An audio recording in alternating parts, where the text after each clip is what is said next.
Hello everyone, welcome or welcome back to Agnicart. Today's video tutorial is going to be about how you can add your Facebook Messenger to your store page.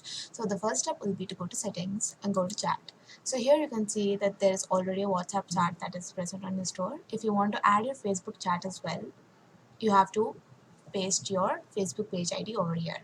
Now to get your Facebook page ID, you can go to your Facebook page, copy your Facebook URL, and then go to this website called as findmyfbid.in, and then you can paste your URL over here and click find Facebook ID.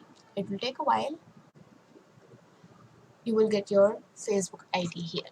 So you can copy this, go back to your dashboard and paste it over here and save it. Now to actually connect your Facebook Messenger, you can go back to your Facebook account, go to settings, you can go to advanced messaging, and then under general settings you can see there's something called as whitelisted domains. Now you can go to your store page, copy your URL and paste it over here.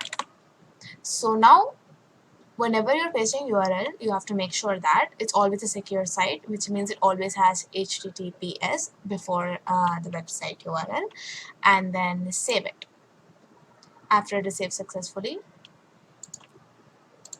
you can now use your Messenger chat to connect to your business through your store page. This is how you connect your Facebook, social, and Messenger to your store page. Thank you for watching.